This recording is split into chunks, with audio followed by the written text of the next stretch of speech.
मेरा नाम है अभय और आप सुन रहे हैं मंटो की कहानी मिस फरिया। शादी के 1 महीने बाद सुहेल परेशान हो गया। उसकी रातों की नींद और दिन का चैन हराम हो गया। उसका ख्याल था कि बच्चा कम से कम 3 साल के बाद पैदा होगा, मगर अब एकदम ये मालूम करके उसके पांव तले की ज़मीन निकल गई कि जिस बच्चे का उसको वहम ओ गुमान भी नहीं था, उसकी बुनियाद रखी जा चुकी है। उसकी बीवी को भी इतनी जल्दी माँ बनने का शौक नहीं था, और सच पूछिए तो वो अभी खुद बच्चा था। 14-15 बरस की उम्र क्या होती है। जुम्मा जुम्मा 8 दिन हुए आयशा गुड़िया खेलती थी, और सिर्फ 5 महीने की बात है कि सुहेल ने उसे गली में जंगली बिल्ली की तरह निकम्मे चुन्नू पर ख्वांचे वाले से लड़ते झगड़ते देखा था। मुंह लाल किए वो उससे कह रही थी, तुमने मुझे कल भी खेली इसी तरह कम कर दी थी। तुम बेईमान हो। मेरे पैसे क्या मुफ्त के आते हैं जो मैं तौल में हर बार कम चीज़ ले लूं? और उसने ज़बरदस्ती झपटा मारकर मुट्ठी भर नमकीन चने उसके ख्वांचे से उठा लिए थे। अब सुहेल ये मंज़र याद करता और सोचता कि आयशा की गोद में बच्चा होगा। जब वो घर जाते हुए ट्रेन का सफ़र करेगी तो अपने इस नन्हे को इसी तरह दूध पिलाएगी जिस तरह रेल के डिब्बों में दूसरी औरतें पिलाया करती हैं। उसके लड़की या लड़का इसी तरह चुसर चुसर करेगा, इसी तरह होंठ सुकेड़ कर रोएगा। तो वो आयशा से कहेगा, बच्चा रो रो कर हलकान हुआ जा रहा है और तुम खिड़की में से बाहर का तमाशा देख रही हो। इसका तसव्वुर करते ही सुहेल का हलक सूख जाता है। इस उम्र में बच्चा? भाई मेरा तो सत्यानाश हो जाएगा। सारी शायरी तबाह हो जाएगी। वो माँ बन जाएगी, मैं बाप बन जाऊंगा। शादी का बाकी रहेगा क्या? सिर्फ 1 महीना जिसमें हम दोनों मियाँ बीबी बन के रहे। समझ में नहीं आता कि ये औलाद का सिलसिला क्यों मियाँ बीवी के साथ जोड़ दिया गया है। मैं ये नहीं कहता कि औलाद बुरी चीज़ है। बच्चे पैदा हों और उस वक्त जब उनकी ख्वाहिश की जाए, ये नहीं कि बिन बुलाए मेहमानों की तरह आ टपकें। मैं खुदा मालूम क्या सोच रहा था, कैसे कैसे हसीन ख्याल मेरे दिमाग में पैदा हो रहे थे। शुरू शुरू के दिन तो एक अजीब किस्म की अफरा तफरी में गुजरे थे। अब 1 महीने के बाद सब चीज़ों की नोके पलक दुरुस्त हुई थी। अब शादी का असली लुत्फ आने लगा था कि बैठे बिठाए ये आफत आ गई। अभी जाने कितने और हों। सुहेल परेशान हो गया। अगर दफतन आसमान से कोई जहाज बम बरसाना शुरू कर देता तो वो इस कदर परेशान ना होता, मगर इस हादसे ने इसका दिमागी तवाजुन दरहम बरहम कर दिया था। वो इतनी जल्दी बाप नहीं बनना चाहता था। मैं अगर बाप बन जाऊं तो कोई हर्ज नहीं, मगर मुसीबत ये कि आयशा माँ बन जाएगी। उसको इतनी जल्दी हरगिज़ माँ नहीं बनना चाहिए। वो जवानी कहाँ रहेगी उसकी, जिसको मैं अब भी शादी होने के बाद भी कनखियों से देखता हूँ और एक लर्जस सी अपने ख्यालात में महसूस करता हूँ। उसकी तेजी और तर्रारी कहाँ रहेगी। वो भोलापन जो अब मुझे आयशा में नज़र आता है, माँ बनकर बिल्कुल गायब हो जाएगा। वो खलंडरापन जो उसके रगों में फड़कता है, मुर्दा हो जाएगा। वो माँ बन जाएगी और साबुन के झाग की तरह उसकी तमाम चुलबुलाहटें बैठ जाएंगी। गोद में एक छोटे से रोते पिल्ले को लिए कभी वो मेज पर पेपर वेट उठाकर बजाएगी, कभी कुंडी हिलाएगी और कभी कुन सुरी तानों में उटपटांग लोरियां सुनाएगी। वल्लाह मैं तो पागल हो जाऊंगा। सुहेल को दीवानगी की हद तक इस हादसे ने परेशान कर रखा था। 3-4 दिन तक उसकी परेशानी का किसी को इल्म ना हुआ, मगर इसके बाद जब उसका चेहरा फिक्रो तरद्दु के बाइस मुरझा गया तो एक दिन उसकी माँ ने कहा, सुहेल क्या बात है, आजकल तुम बहुत उदास रहते हो। सुहेल ने जवाब दिया, कोई बात नहीं अम्मी जान, मौसम ही कुछ ऐसा है। मौसम बेहद अच्छा था, हवा में लताफत थी। विक्टोरिया गार्डन में जब वो सैर के लिए गया तो उसे बेशुमार फूल खिले हुए नजर आते थे। हर रंग के हरियावल भी आम थे। दरख्तों के पत्ते अब मटियाले नहीं थे। हर शय धुली हुई नजर आती थी। मगर सुहेल ने अपनी उदासी की वजह मौसम की खराबी बताया। माँ ने जब ये बात सुनी तो कहा, सुहेल तू मुझसे छुपाता है, देख सच सच बता क्या बात है। आयशा ने तो कोई ऐसी वैसी बात नहीं की। सुहेल के जी में आया कि अपनी माँ से कह दे ऐसी वैसी बात। अम्मी जान, उसने ऐसी बात की है कि मेरी ज़िंदगी तबाह हो गई है। मुझसे पूछे बगैर उसने माँ बनने का इरादा कर लिया है। मगर उसने ये बात ना कही इसलिए कि ये सुनकर उसकी माँ यकीनन तौर पर खुश होती। नहीं अम्मी, आयशा ने कोई ऐसी बात नहीं की। वो तो बहुत ही अच्छी लड़की है। आपसे तो उसे बेपनाह मोहब्बत है। दरअसल मेरी उदासी का बाइस, लेकिन अम्मी जान मैं तो बहुत खुश हूँ। ये सुनकर उसकी माँ ने दुआइया लहजे में कहा, अल्लाह तुम्हें हमेशा खुश रखे। आयशा वाकई बहुत अच्छी लड़की है। मैं तो उसे बिल्कुल अपनी बेटी की तरह समझाती हूँ। अच्छा, पर सुहेल ये तो बता अब मेरे दिल की मुराद कब पूरी होगी। सुहेल ने मसनूई लाइल्मी का इजहार करते हुए पूछा। माँ आपका मतलब नहीं समझा। तू सब समझता है।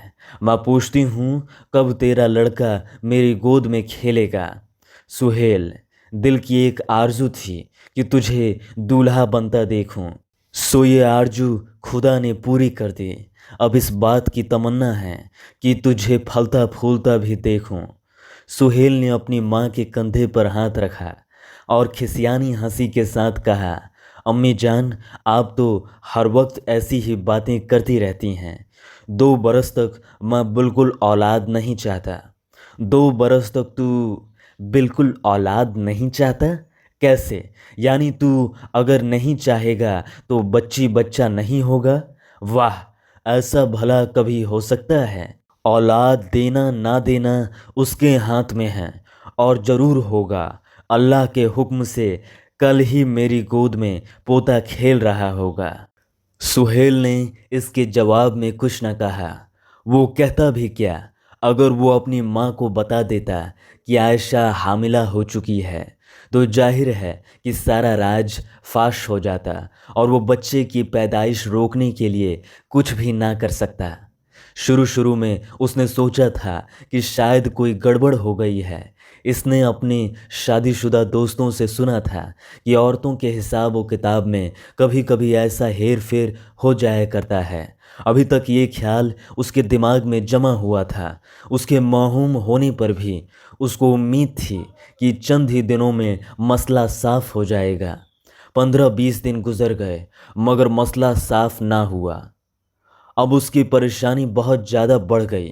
वो जब भोली भाली आयशा की तरफ देखता तो उसे ऐसा महसूस होता कि वो किसी मदारी के थैले की तरफ देख रहा है। आज आयशा मेरे सामने खड़ी है, कितनी अच्छी लगती है, लेकिन महीनों में इसका पेट फूलकर ठल्लाया बन जाएगा। हाथ पैर सूज जाएंगे। हवा में अजीब अजीब खुशबुएं और बदबुएं सूंघती फिरेगी। क्या करेगी और खुदा मालूम क्या से क्या बन जाएगी। सुहेल ने अपनी परेशानी माँ से छुपाए रखी। बहन को भी पता ना चलने दिया मगर बीवी को मालूम हो ही गया। एक रोज़ सोने से पहले आयशा ने बड़े तशवीशनाक लहजे में उससे कहा, कुछ दिनों से आप मुझे बेहद मुस्तरब नज़र आते हैं, क्या वजह है? लुत्फ़ ये है कि आयशा को कुछ मालूम नहीं था कि 1-2 बार उसने सुहेल से कहा था कि ये अब की दफ़ा क्या हो गया है, तो सुहेल ने बात गोल मोल कर दी थी और कहा था कि शादी के बाद बहुत सी तब्दीलियां हो जाती हैं। मुमकिन है कोई ऐसी ही तब्दीली हो गई हो। मगर अब उससे सच्ची बात बतानी ही पड़ी। आयशा, मैं इसलिए परेशान हूँ कि तुम अब माँ बनने वाली हो। आयशा शर्मा गई। आप कैसी बातें करते हैं? कैसी बातें करता हूँ? अब जो हकीकत है मैंने तुमसे कह दी है। तुम्हारे लिए ये खुशखबरी होगी, मगर खुदा की कसम इसने मुझे कई दिनों से पागल बना रखा है। आयशा ने जब सुहेल को संजीदा देखा तो कहा, तो क्या सचमुच? हाँ हाँ, सचमुच तुम माँ बनने वाली हो। खुदा की कसम, जब मैं सोचता हूँ कि चंद महीनों में ही तुम कुछ और ही बन जाओगी तो मेरे दिमाग में एक हलचल से मच जाती है। मैं नहीं चाहता कि इतनी जल्दी बच्चा पैदा हो। अब खुदा के लिए तुम कुछ करो। आयशा ये बात सुनकर सिर्फ महजूब सी हो गई थी। हिजाब के अलावा उसने होने वाले बच्चे के मुतल्लिक कुछ भी महसूस नहीं किया था। वो दरअसल ये फ़ैसला ही नहीं कर सकी थी कि उसे खुश होना चाहिए या घबराहट का इजहार करना चाहिए। उसको मालूम था कि जब शादी हुई है तो बच्चा ज़रूर पैदा होगा, मगर उसे ये मालूम नहीं था कि सुहेल इतना परेशान हो जाएगा। सुहेल ने उसको खामोश देखकर कहा, अब सोचती क्या हो? कुछ करो ताकि इस बच्चे की मुसीबत टले। आयशा दिल ही दिल में होने वाले बच्चे के नन्हे नन्हे कपड़ों के मुतल्लिक सोच रही थी। सुहेल की आवाज़ ने उसे चौंका दिया। क्या कहा? मैं कहता हूँ कुछ बंदोबस्त करो कि ये बच्चा पैदा ना हो। बताइए मैं क्या करूँ? अगर मुझे मालूम होता तो मैं तुमसे क्यों कहता? तुम औरत हो, औरतों से मिलती रहती हो। शादी पर तुम्हारी ब्याही हुई सहेलियों ने तुम्हें कई मशवरे दिए होंगे, याद करो। किसी से पूछो, कोई ना कोई तरकीब तो ज़रूर होगी। आयशा ने अपने हाफिज पर जोर दिया, मगर उसे कोई ऐसी तरकीब याद न आई। मुझे तो आज तक किसी ने इस बारे में कुछ नहीं बताया, पर मैं पूछती हूँ कितने दिन आपने मुझसे क्यों ना कहा? जब भी मैंने आपसे इस बारे में बातचीत की आपने टाल दिया। मैंने तुम्हें परेशान करना मुनासिब ना समझा। ये भी सोचता रहा कि शायद मेरा वहम हो, पर अब की बात बिल्कुल पक्की हो गई है। तुम्हें बताना ही पड़ा। आयशा, अगर इसका कोई इलाज ना हुआ तो खुदा की कसम बहुत बड़ी आफत आ जाएगी। आदमी शादी करता है कि चंद बरस हंसी खुशी में गुजारे, ये नहीं कि सर मुंडाते ही ओले पड़ें, झट से एक बच्चा पैदा हो जाए। किसी डॉक्टर से मशवरा लेता हूँ। आयशा ने, जो अब दिमागी तौर पर सुहेल की परेशानी में शरीक हो चुकी थी, कहा, हाँ, किसी डॉक्टर से ज़रूर मशवरा लेना चाहिए। मैं भी चाहती हूँ कि बच्चा इतनी जल्दी ना हो। सुहेल ने सोचना शुरू किया। पोलैंड का एक डॉक्टर इसका वाकिफ़ था। पिछले दिनों जब शराब की बंदिश हुई थी तो वो उस डॉक्टर के जरिए ही विस्की हासिल करता था, पर अब वो देवलाली में नज़रबंद था क्योंकि हुकूमत को उसकी हरकत व सकनात पर शुबा हो गया था। ये डॉक्टर अगर नज़रबंद ना होता तो यकीनन सुहेल का काम कर देता। इस पुलिस्तानी डॉक्टर के अलावा एक यहूदी डॉक्टर को भी वो जानता था, जिससे उसने अपनी छाती के दर्द का इलाज कराया था। सुहेल उसके पास चला जाता, मगर उसका चेहरा इतना रौबदार था कि वो उससे ऐसी बात के मुतल्लिक इरादे के बावजूद मशवरा ना ले सकता। यूं तो बम्बई में हजारों डॉक्टर मौजूद थे, मगर बग़ैर वाकफियत इस मामले के मुतल्लिक बातचीत नामुमकिन थी। बहुत देर तक गौर व फिक्र करने के बाद उसको मिस फ़रिया का ख्याल आया, जो नागपाड़े में प्रैक्टिस करती थी, और इसका ख्याल आते ही मिस फ़रिया उसकी आंखों के सामने आ गई। मोटे और भारी जिस्म की ये क्रिश्चियन औरत अजीबोगरीब कपड़े पहनती थी। नागपाड़े में कई यहूदी, क्रिश्चियन और पारसी लड़कियां रहती हैं। सुहेल ने उनको हमेशा चुस्त और शोख रंग लिबासों में देखा था।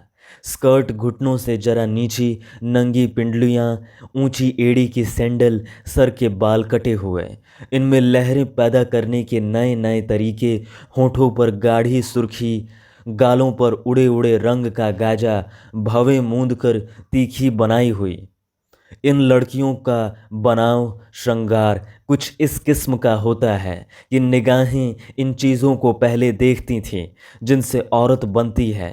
मगर मिस फरिया टखनों तक लंबा ढीला ढाला फ्रॉक पहनती थी। पिंडलियां हमेशा मोटी जुराबों से ढकी रहती थी। शू पहनती थी। बहुत ही पुराने फैशन के बाल कटे हुए थे, मगर इनमें लहरें पैदा करने की तरफ वो कभी तवज्जो ही नहीं देती थी।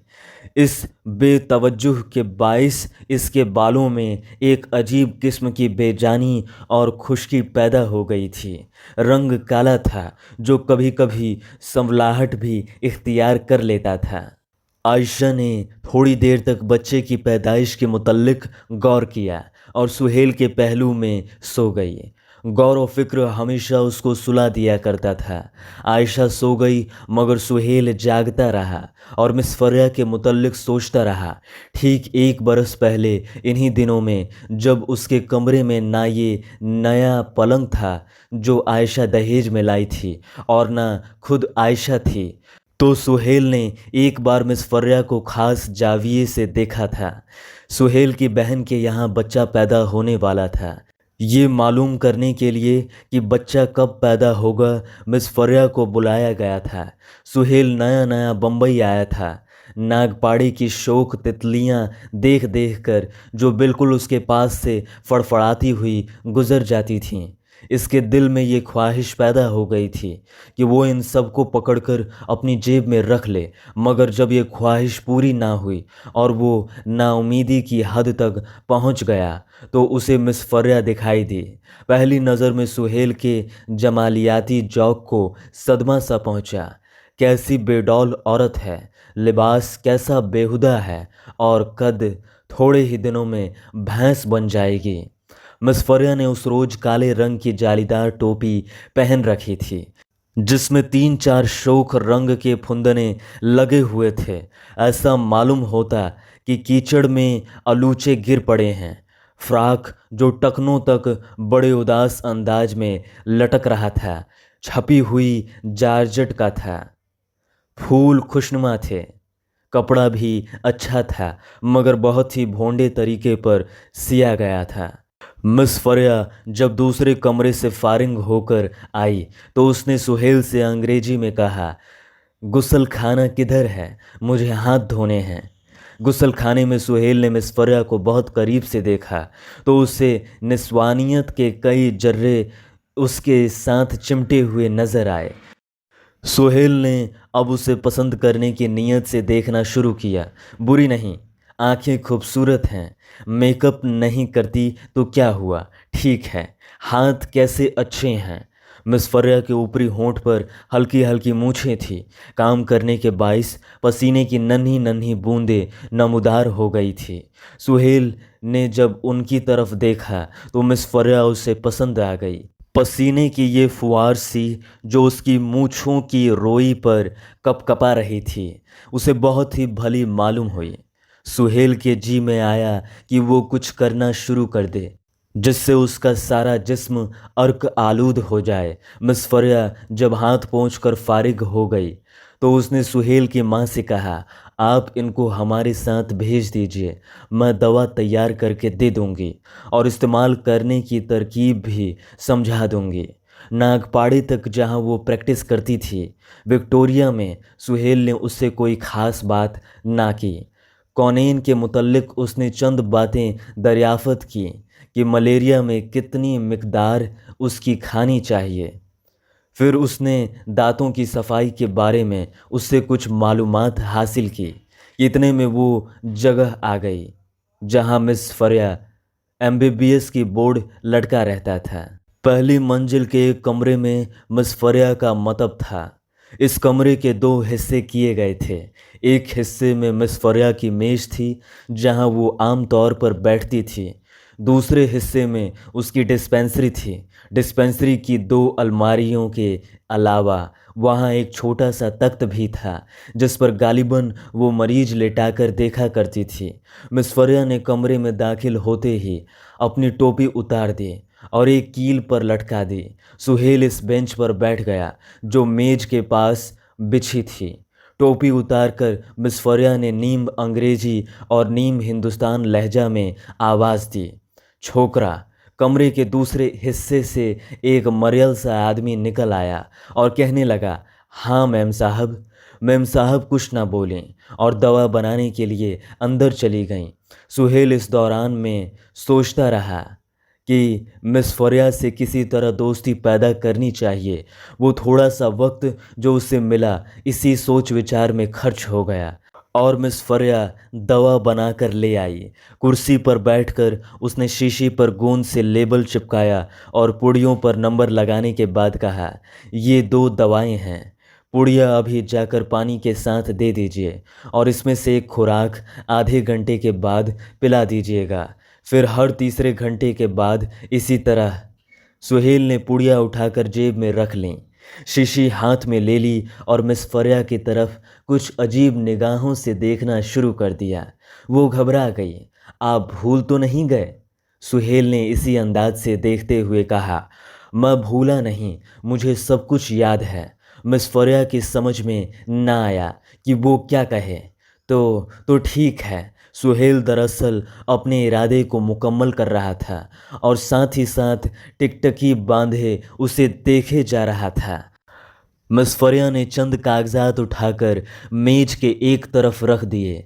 इसके दाम? सुहेल ने खामोशी से बटवा निकाला। कितने हुए? ये कहकर उसने 5 का नोट बढ़ा दिया। मिस फरिया ने नोट लिया, मेज की दराज खोलकर उसमें रखा, जल्दी जल्दी रेजगारी निकाली और हिसाब करके बाकी पैसे सुहेल की तरफ बढ़ा दिए। सुहेल ने इसका हाथ पकड़ लिया और जल्दी से कहा, तुम्हारा हाथ कितना खूबसूरत है। मिस फरिया थोड़ी देर तक फैसला ना कर सकी कि उसे क्या करना चाहिए। आप कैसी बातें कर रहे हैं? सुहेल ने बड़े ही खाम अंदाज में अपने दिल पर हाथ रखकर कहा, जैसे वो स्टेज पर इश्किया पार्ट अदा कर रहा है। मैं तुमसे मोहब्बत करता हूँ। सुहेल को जब मिस फरिया के लहजे में खुरदरापन महसूस हुआ तो वो चौंका। उसने लोगों से सुन रखा था कि एंग्लो इंडियन और क्रिश्चियन लड़कियां फ़ौरन ही फंस जाया करती हैं। चुनांचे इसी सुनी सुनाई बात के जेरे असर उसने इतनी जुर्रत की थी, मगर यहाँ जब उसे मामला बिल्कुल बरक्स नजर आया तो उसने जल्दी से दवा की शीशी उठाई और कहा, मैं आपसे माफ़ी चाहता हूँ। दरअसल मुझे आपसे ऐसी फिजूल बातें नहीं करना चाहिए थी। मैं ना जाने क्या बक गया, मुझे माफ़ कर दीजिएगा। मिस फरिया उठ खड़ी हुई। उसका गुस्सा कुछ कम हो गया। तुमने जो कुछ किया है इस पर मुझे बेहद गुस्सा आया था, मगर मैं अब तुम्हारी तरफ देखती हूँ तो मुझे तुम बहुत ही मासूम नज़र आते हो, बेवकूफ़ी की हद तक मासूम। जाओ, फिर कभी ऐसी हरकत ना करना। सुहेल सहम सा गया। मिस फरिया को वो स्कूल की उस्तानी समझने लगा। आपने मुझे माफ़ कर दिया है ना? मिस फरिया के होठों पर मुस्कुराहट पैदा ना हुई, जो सुहेल चाहता था कि पैदा हो। जाओ, मैंने कह दिया कि फिर ऐसी हरकत ना करना। दवा किसी और जगह से ना लेना, कल यहीं चले आना और देखो तुमने मेरे आने जाने के पैसे नहीं दिए। सुहेल ने पूछा, कितने होते हैं? 12 आने। सुहेल ने 12 आने मेज पर रख दिए और जब वो बाजार में पहुंचा तो इसने ख्याल किया कि विक्टोरिया वाले को तो वो 12 आने अदा कर चुका था, लेकिन उसने सोचा कि चलो बला टल गई है। क्या हुआ अगर 12 आने ज़्यादा चले गए? सुहेल का ये पहला मौका नहीं था। अमृतसर में वो कई लड़कियों से ऐसी और इससे भी सख्त झिड़कियाँ खा चुका था। चंद घंटों तक इस वाक़िया का सुहेल पर बहुत ही ज़्यादा असर रहा, लेकिन जब वो दूसरे दिन मिस फरिया के यहाँ दवा लेने के लिए गया तो उसने दूसरे ग्राहकों की तरह उससे बातचीत की तो वो शर्मिंदगी जिसका थोड़ा सा एहसास बाकी रह गया था दूर हो गई। 10-12 रोज तक वो मुतवातिर दवा लेने के लिए मिस फरिया के यहाँ जाता रहा। इस दौरान में कोई ऐसी बात ना हुई जिससे सुहेल के दिमाग में इस खिफ़्फ़त अंगेज वाक़िया की याद ताज़ा होती। इसके बाद उसकी बहन तंदुरुस्त हो गई और मिस फरिया इस अरसा के लिए उसकी आंखों से ओझल हो गई। अब एकदम 12-13 महीने के बाद सुहेल को उसका ख्याल आया और उसने उससे मशवरा लेने का इरादा किया। औरत को रुपए पैसे का बहुत लालच है। मेरा ख्याल है कि वो ज़रूर इस मामले में हमारी मदद करने को तैयार हो जाएगी। और फिर इस वाक़या को इस बात से क्या ताल्लुक़ है? अगर वो मेरा काम कर देगी तो मैं उसे मुँह मांगे दाम अदा कर दूंगा। दूसरे रोज़ शाम को वो मिस फरिया के पास गया। सुहेल को देखकर उसने बड़े कारोबारी अंदाज में कहा, बहुत मुद्दत के बाद तशरीफ़ लाए। सुहेल शादी के बाद अब काफ़ी तब्दील हो चुका था। आराम से बेंच पर बैठ गया और कहने लगा, इस दौरान में कोई बीमार नहीं हुआ, इसलिए आपकी खिदमत में हाजिर ना हो सका। मिस फरिया मुस्कुराई। अब कैसे आना हुआ? सुहेल ने जवाब दिया, मैं अपनी बीवी के मुतल्लिक कुछ पूछने आया हूँ। मिस फरिया ने और ज़्यादा मुतवज्जो होकर पूछा, आपकी शादी हो गई? जी हाँ, हो गई। कब हुई? 1 महीना पहले। सिर्फ 1 महीना? मिस फरिया ने कुर्सी पर अपना पहलू बदला। कैसी है आपकी बीवी? सुहेल ने बिल्कुल रस्मी अंदाज में जवाब दिया, बहुत अच्छी है। मेरा मतलब है कि खूबसूरत है। ज़रूर खूबसूरत होगी। पंजाब की लड़कियां आम तौर पर खूबसूरत होती हैं। सुहेल ने फरिया की तरफ देखा। चेहरे पर उसने पाउडर लगा रखा था जिससे रंग बहुत ही बदनुमा हो गया था। बाल खुश्क और बेजान थे। फ्रॉक भी निहायत भोंडा था। जब उसने आयशा का ख्याल किया तो फरिया उसे भंगन मालूम हुई।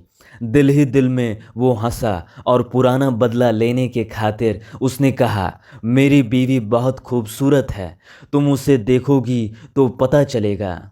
मिस फरिया ने शायद ये बात ना सुनी क्योंकि वो कुछ और ही सोच रही थी। तो 1 महीने से तुम ऐश कर रहे हो? सुहेल ने फिर उसे जलाने के लिए कहा, इंसान को ज़िंदगी में एक बार ही ऐसा मौका मिलता है, क्यों ना उससे फ़ायदा उठाया जाए। हाँ हाँ, ज़रूर फ़ायदा उठाना चाहिए, मगर ज़्यादा नहीं। तुम ज़रूर ज़्यादा से ज़्यादा फ़ायदा उठाने की कोशिश करते होगे। मिस फरिया के लहजे में एक अजीब किस्म की ललचाहट थी। सुहेल को इस गुफ्तगू में मज़ा आने लगा। मुस्कुराकर उसने कहा, ज़्यादा से ज़्यादा क्यों ना उठाया जाए, यही वक्त तो है कि जी भर के लुत्फ़ उठाया जाए। बीवी अच्छी हो, तबीयतें आपस में मिल जाएं, जवानी हो, हालात साजगार हों, मौसम खुशगवार हो तो। मिस फरिया मुजतरिब हो गई। ये इज़्तिराब छुपाने की खातिर उसने कहा, आप किस किस्म की मशवरा लेने के लिए आए हैं? मैं अपनी बीवी के मुतल्लिक कुछ पूछने आया था। मिस फरिया फिर उसी रो में बह गई। मैं उसको ज़रूर देखूंगी। मुझे खुशी होगी।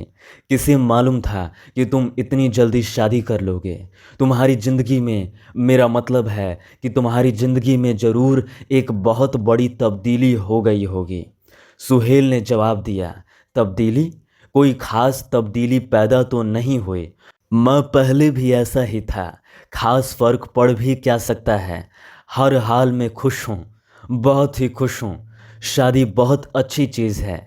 मिस फरिया ने थूक निगल कर कहा, क्या शादी वाकई बहुत अच्छी चीज़ है? बहुत ही अच्छी चीज़ है। मैं तो कहता हूँ कि तुम भी शादी कर लो। मिस फरिया ने मेज पर से रंगीन तीलियों का बना हुआ जापानी पंखा उठाया और झलना शुरू कर दिया। मुझे अपनी बीवी के मुतल्लिक कुछ और बताओ, यानी तुम्हारी अजद वाजी ज़िंदगी कैसे गुजर रही है, उसके ख्यालात क्या हैं? फरिया के होठों पर खिसियानी सी मुस्कुराहट पैदा हुई। उसके होंठ कुछ इस अंदाज से बातें करते वक्त खुल रहे थे कि सुहेल को महसूस हुआ कि फरिया के चेहरे पर मुंह के बजाय एक जख्म है जिसकी टाँकें उधड़ रहे हैं। सुहेल ने गौर से उसके तरफ देखा और यूं देखते हुए वो 1 बरस पीछे चला गया, जब उसने बड़ी नेक नियति से उस औरत में चंद खूबसूरतियां तलाश की थीं और उनका सहारा लेकर उसने दोस्ताना ताल्लुकात पैदा करने की एक निहायत ही भोंडी कोशिश की थी। अब वही औरत उसके सामने कुर्सी पर बैठी पंखा झलकर अपना अंदरूनी इस्तिराब हल्का कर रही थी। एक बरस उसके काले चेहरे और खुश्क बालों पर से मजीद स्याही और खुश्की पैदा किए बगैर गुजर गया था। मगर सुहेल अब बिल्कुल तब्दील हो चुका था। वो ये सोच ही रहा था कि मिस फरिया ने उससे कहा, तुम कितने तब्दील हो गए हो, अब तुम पूरे मर्द बन चुके हो। सुहेल ने फरिया की तरफ देखा। उसके मूँछों पर पसीने के नन्हे नन्हे कतरे नमूदार हो रहे थे।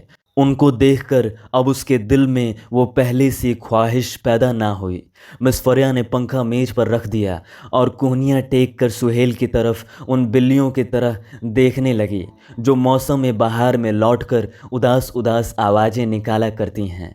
सुहेल ने पंखे की एक उखड़ी हुई तीली नोचने के लिए हाथ बढ़ाया तो मिस फरिया ने उसे आहिस्ता से पकड़कर कहा, याद है तुम्हें, एक दफ़ा इसी तरह तुमने मेरा हाथ दबाया था। मिस फरिया की आवाज़ लर्जा थी। सुहेल ने अपना हाथ खींच लिया और बड़ी खुश्क लहजा में कहा, मिस फरिया, तुम्हारी ये हरकत बहुत ही नाजेबा है, देखो फिर कभी ऐसा ना करना। ये कहकर उसने अपना बटुआ लरचते हुए हाथों से खोला और 12 आने निकाल कर मेज पर रख दिए। ये रहा तुम्हारे आने जाने का किराया। सुहेल जब नीचे उतरा तो बाजार में चलते हुए उसने सोचा, जब बच्चा पैदा होगा तो मैं उसे गोद में उठाकर मिस फरिया के पास ज़रूर आऊँगा और फ़क्र के साथ कहूँगा, इसके मुतल्लिक तुम्हारा क्या ख्याल है।